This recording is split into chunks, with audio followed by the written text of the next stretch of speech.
Good afternoon. I'm David Plazas, the Opinion and Engagement Editor for the Tennessean. We're broadcasting live from the Tennessean's building on 1801 West End, and we're delighted to have Council Lady Sharon Hurt, who's running for re-election as an at-large Metro Council member. We also have with us Maria DeVarine, the Executive Editor of the Tennessean. This is part of a public service that the Tennessean is doing, where we're interviewing the 4 leading mayoral candidates, and we've invited all the at-large Metro Council candidates to talk about why they're running for office and also what they hope to offer the voters and what they're hearing from you. Thank you very much. Council Lady Hurt, thank you so much for being here today. Thank you for having me. Good afternoon to you. Good Good afternoon to Nashville. Well, thank you. And tell us, why are you running for re-election? Well, I believe that there needs to be continuity. When I ran for office and won, got in the seat, I found out that it was a lot more than what I thought it was going to be. And I think it takes some kind of institutional knowledge to help carry forward the legislation and some of the top priorities that the city has and the community has. And not only that, I also made a commitment. I made a pledge. And I want to finish what it was that I started. I'm not, and I have not tried to run for anything else, because I said when I ran for council at large, that's what I was going to do. And I want to be the best council at large member as I can. And this gives me the opportunity to take some experience that I've had over the past 4 years, move it forward and present things in a way that I think will be very beneficial for both the community and the government. Tell us a little bit about why you think you're more qualified than some of your opponents. For the reasons that I just indicated, because, you know, a lot of politicians make promises. They talk about the things that they want to do, and it's not as easy. We have a 40-member council, and with that, it takes 27 votes in most instances to win that legislation and to pass the legislation. And you may not get the 27 votes as you think that you are. And it takes, and that kind of knowledge, so how it's well intended it is for people to go in and want to do things. We have to be very strategic and focused and making sure that we're staying in the narrow confines of what it is that we have to work for. And I think that understanding that and knowing how best to negotiate, I think is a good thing. And not only that, but I'm a public servant. And I've worked in the community for over 30 plus years. And I am about doing what I believe to be right. I am not influenced by any outside agencies or individuals. I do, and I speak up even when I've had to speak alone. So I think that that is refreshing for the community to know that someone comes with integrity and the willingness to speak on behalf of the people. Now, Councilor, you've had the experience of being not just the at-large council person who you were elected to, yes, but you've also filled in every now and then when there's been a vacancy, particularly in District 1, which has had multiple vacancies over yes, these last 4 years. Yes. What do you perceive as the difference in some of the needs that you hear that might vary between the county as a whole and maybe individual districts? Well, the districts are specific. They are especially looking and expressly looking for the things in that particular community. There are certain neighborhoods, and making sure that the citizenry there is satisfied with the work that is being done to uplift that community or stabilize it, whatever the case may be. On an at-large level, you have to go beyond the confines of the district and look at the global ness. That's one of the reasons that I ran, because, you know, I've worked in North Nashville and the Jefferson Street community for a long time, but this gave me the opportunity to go beyond that and see other parts of the city. Nashville has grown so much, and we've got so many different kinds of people and cultures here that we've got to stretch beyond what's comfortable for us and learn more and do more. And it has just been wonderful, a wonderful experience for me to be at the Kurdish Festival and, you know, doing things that I've not done before, or Connexion Americas, and seeing those things. I would visit over there to the the business lab that they have there and cooking. My sister does gourmet chow chow, and so we went over there looking at the kitchens over there and thought the commercial kitchens were really, really great. So seeing those progressive things happen can help you learn to do things for other sides of the city, and it was really great for me. Do you think Nashville, especially with the growth, is heading in the right direction, or would you like to see that change somewhat? I do think that we're headed in the right direction. I mean, we've got a thriving economy, obviously, because people are coming here continuously investing in our community, whether it's individuals that are moving here or whether they're big businesses and corporations. Obviously, we've done a decent job in managing the budget and the economy, and we've obviously done a great job in promoting it because we are the it city. So I do think that we're headed in the right direction, although I do believe that there has to be some balance. I think we cannot continue to just do things and do great things for those who are coming to Nashville. We've got to take care of those that made Nashville what it is and loved Nashville when it was not the it city. And I don't think that we need to do a lot of the things that we're doing on the backs of those people that the working poor and the middle class that are working and doing things to keep the city going. I don't think that, and I think we've just got to bring balance to it. You know, at the recent budget meeting for the city council, that was really spirited. You know, there was by one vote, the Tremendous budget failed. Yes. What was your position in the budget, and what did you think about the budget process? These last 2 years have been a little bit strange compared to previous years. What perhaps did you see, and what did you learn from how you'd like to see budgeting done in the future? Well, I voted for the Tremendous amendment. I believed in it. I thought that it answered a lot of questions, and I saw people that I was concerned about being addressed. You know, like those who are our teachers, our metro employees, the bus riders, and all of those things. I thought that it was a really good alternative, and I think that we have to do something. We have to the teachers were on strike.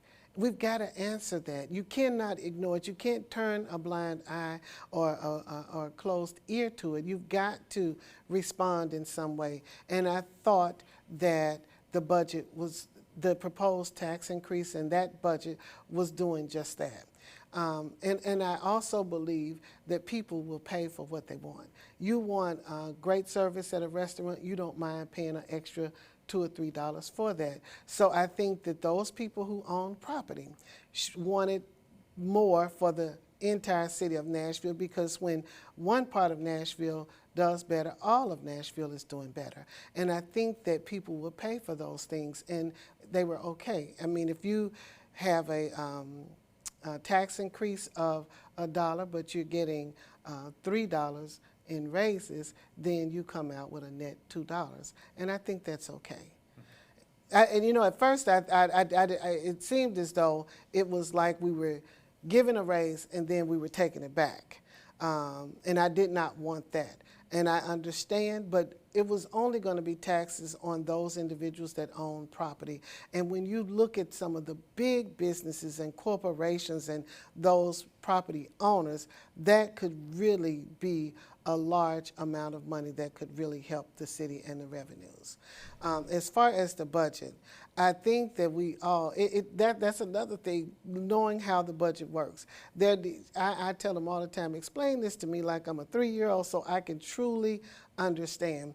Because for me, you know, if we got money coming in my house and I may have designated that money to pay the electricity bill, but if I didn't pay my cable bill and it's due and I've got extra money, whether it's designated for the electricity or not, I'm making sure that I pay my cable bill. I'm going to pay my water bill or whatever is necessary to keep things going and flowing in my home. Or I'm going to buy the groceries. I'm going to do the things that are necessary to take care of my home. And I think that the city has to do the same thing. You've got to manage it to where we're taking care of everything and everyone.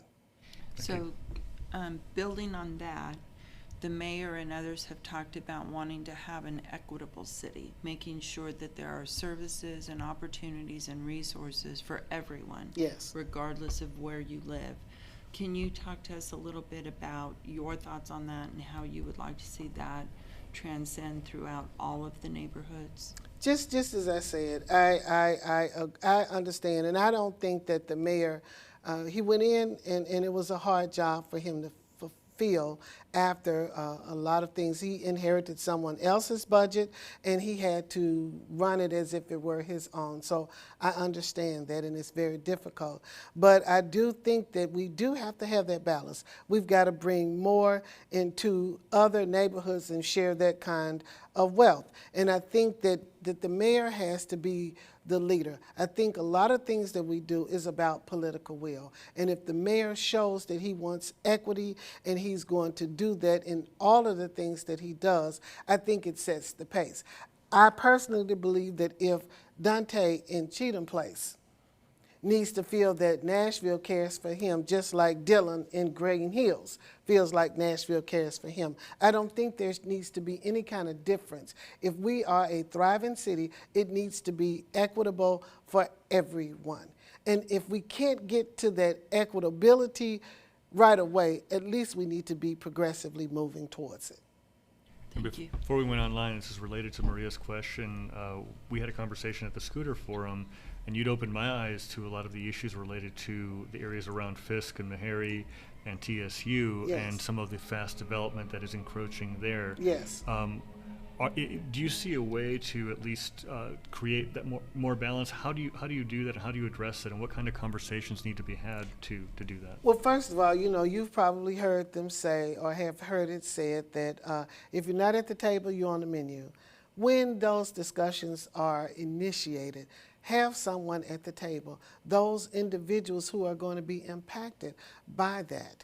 And just like we were at the Scooter Forum, you've got 3 institutions in that community, and were they invited to talk about it because they too were impacted by scooter riders coming into that area, leaving scooters on the ground and so forth and so on. So I think we have to be intentional about the things that we do. Go and talk to people that's going to give you, and it's okay to talk to people that's not going to tell you what you want to hear, but tell you what you need to hear. Because I think that, I read the other day that you've got blue jays, hawks, and vultures that all live in the sky. They all are different. You've got sharks and whales and dolphins that live in the sea, and they all are different. We are all different people, but we can still live together. We all are still united. And if we come together and bring us together, I believe we come with a better outcome for everyone. We are much better collectively than we are separate. And I think that we need to be able to do that. And we've just got to be intentional. We got to make it happen. That's why I say it's about the political will. If we want to make sure that the Latino community wants to be a part of this, we go to the Latino community and say, hey, we want you here, and we bring them. And if they don't come, we go where they are. We've got to make it happen. And I think we just got to be like Nike and do it. That's good. Yeah. So, switching subjects, the concept of privatizing parking has been raised, and there's a plan to privatize it so that it can help pay for the city's debt and for other things the city needs. How do you feel about that? I did not like it from the very beginning. One of the first pieces of legislation that I tried to pass, which I did not, was about parking, because I saw parking slowly but surely being eaten up. I mean, parking spaces that used to be free, you'd go in, go to meetings, and particularly I was over at MDHA on Rolling Mill Hills and pulled in there to park and didn't realize that I had to pay to park over there. I'm like, wait a minute. I didn't know that was it. And then, and so if you don't know that, then you'll do it. I did it a couple of months ago, going to brunch with my daughters, pulled up at a restaurant and parked in the parking. Oh, I got a good parking space, and I pulled in and went there, and my daughters asked me, did I park? And I was like, did I pay to park? I said, no. And they said, well, you have to pay in this lot, Mom. I was like, what? I didn't know this $25 brunch turned into $45. You know, that I did not like it, and I don't like privatization. I think for a democracy, privatization, anything is not for all people. So I don't like it. Very good. Let's talk about affordable housing. And you've mentioned you've been somewhat complimentary toward the under one roof proposal, but what more needs to be done? Is it enough?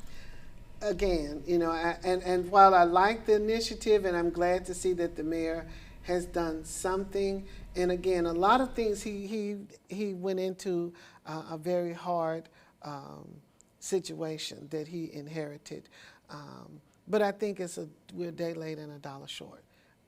Affordable housing is no longer available in Nashville, and I think that we need to take some of these buildings that are vacant, and we need to fix them up for people so they would have a place to live. If this is what we really want to do, if we really want to take care of our people, we got to find a way. We got to make a way.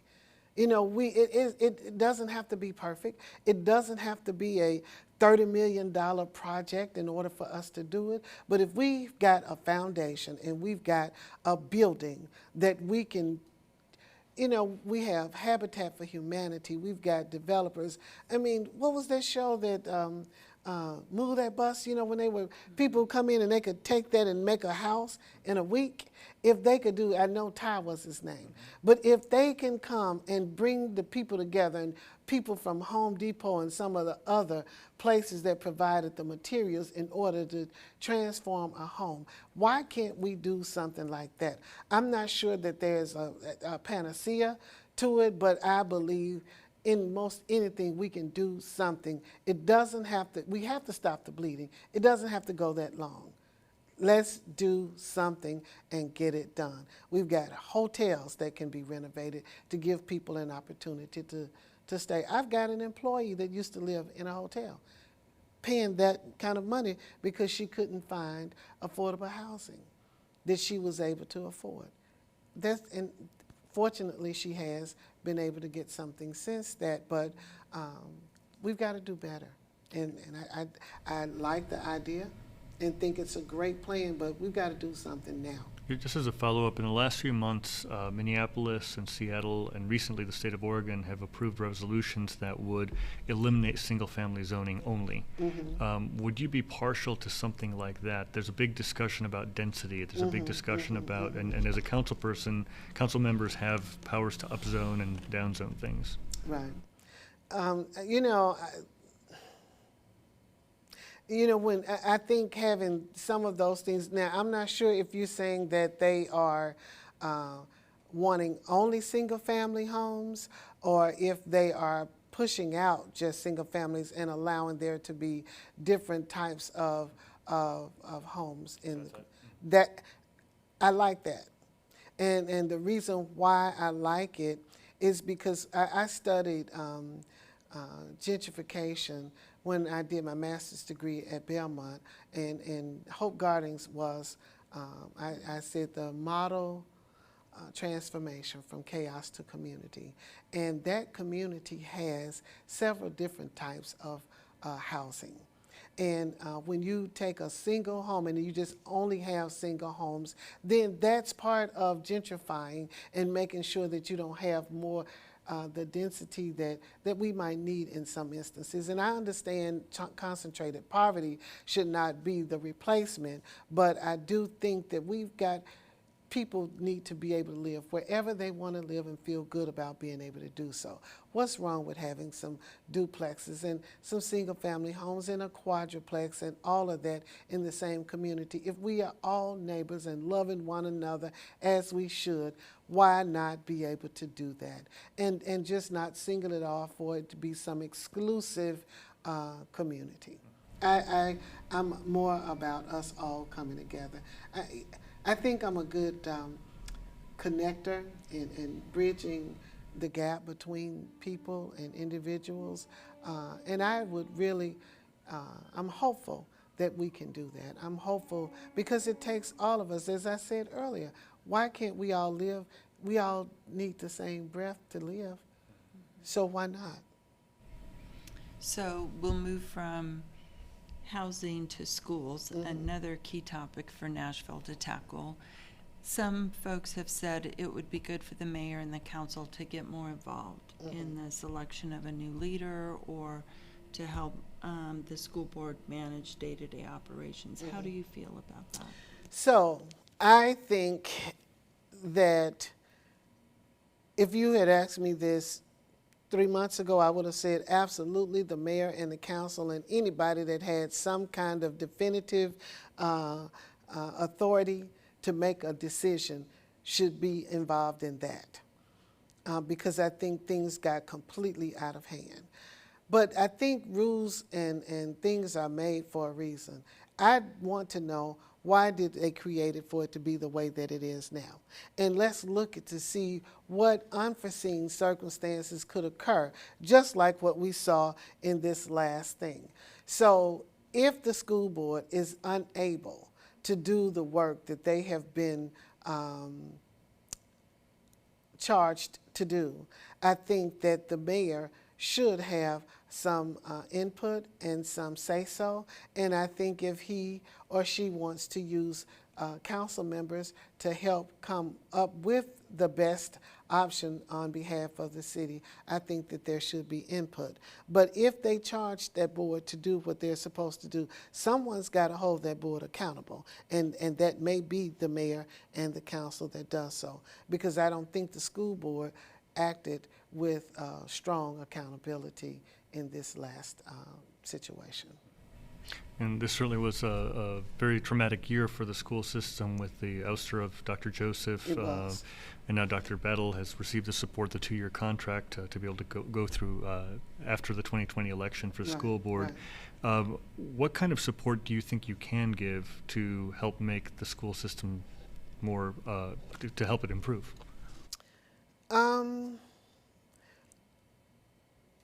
Again, I think that when you bring people to the table, I sit on the education committee and in the council, and when you bring people together and you brainstorm and you talk about things and you see different things and come together, I believe that I have the ability to bring people together and say, okay, now what are we going to do? Let's lay everything aside and let's really look at it and get to the bottom line of this. Try to do some education like we talked about at the Scooter Forum and bring up things that someone that has never lived a certain life could understand and know where it is. Bring those different people to the table and make sure that we are getting the very best experts from every aspect of our community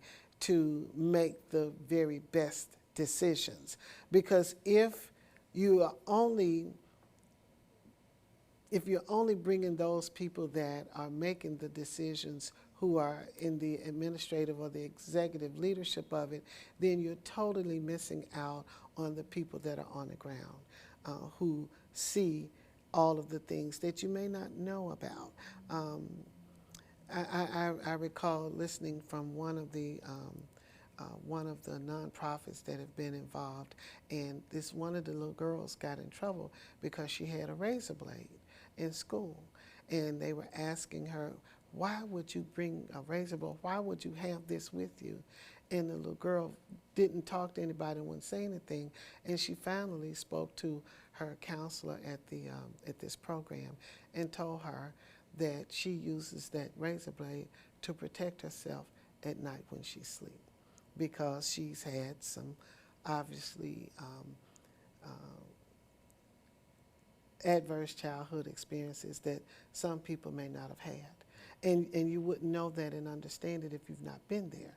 And I think those individuals need to be at the table. That needs to be understood when decisions are made. And that's really important. And if it's dismissed or overlooked, then you miss some of those unforeseen situations that can occur. Thank you. Does that make sense? It does. So when you are out talking with voters and residents and campaigning, what are you hearing from them that are their top 2 or 3 issues they want you to tackle in this next term if you're reelected? Well, you know, I think that a lot of people look to me as a leader, and they want me to hold people accountable because I will speak up and speak out. And you know, this gray hair I have might have a little bit to do with it because I've been around the block or two, you know, and it's things that I can say. And it does come from living. And so I know they want me to help make sure that their voices are heard, that someone shows compassion, and that the wealth is shared, that we are not just doing, that the rich is getting richer and the poor staying poor, or the poor is leaving. You know, I think that's the one thing is that I'm originally from Memphis. And I loved Nashville. I came here for school. I thought it was very progressive, and I loved being here. And I'm like, oh my God, I can just flourish here. And I have, beyond my wildest dreams and imaginations. And I'm not the only one. There were many, many people who felt the exact same thing. But the Nashville that they knew, the Nashville that they stayed here to be a part of, is no longer that. And, you know, I had a setback in my career because I had worked on a job for 17 years and lost my job. And I had to start all over. And I was able to do it and found out that success and failures are imposters. Because when you think it's the worst thing or that happened, it can actually be the best thing. And it was for me because I've been able to progress even greater than what I thought I was in that other position. So I want people here in Nashville to know that there is hope, that they can still have it, they can still make it, and that this city is going to see to it that they do. We have a bustling economy, tourist economy, and things are happening and things are great. But let that money come out into the communities. Let others see the benefit of what it is that we have been able to do, the plans and the development that has taken place over the past 20 years. It didn't just go to naught, and it wasn't just for downtown. It was for the entire city of Nashville. Let us see that all over this city.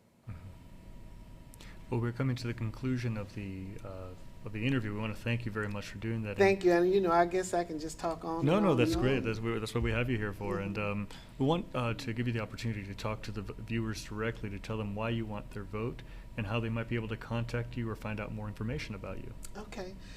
Well, as I started out to you listening voters, first of all, I want to thank you for putting your trust in me 4 years ago.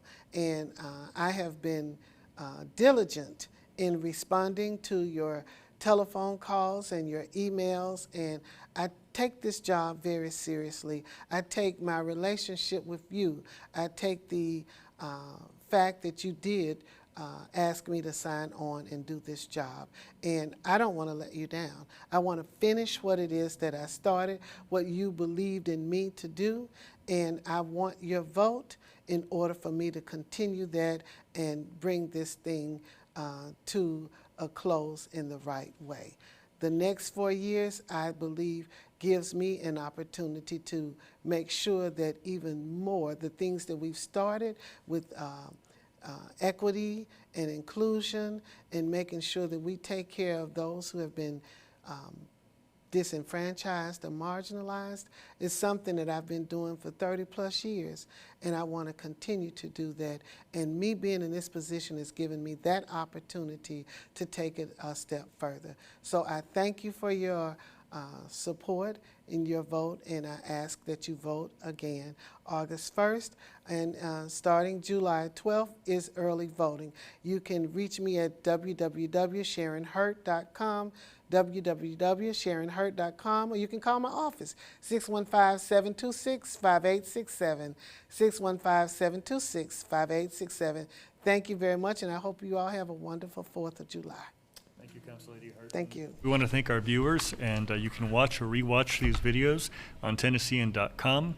Today, July 2nd, is the final day to register to vote for the August 1st election. And just to reiterate what the Council Lady said, July 12th is the start of early voting, and August 1st is your last chance to cast your vote.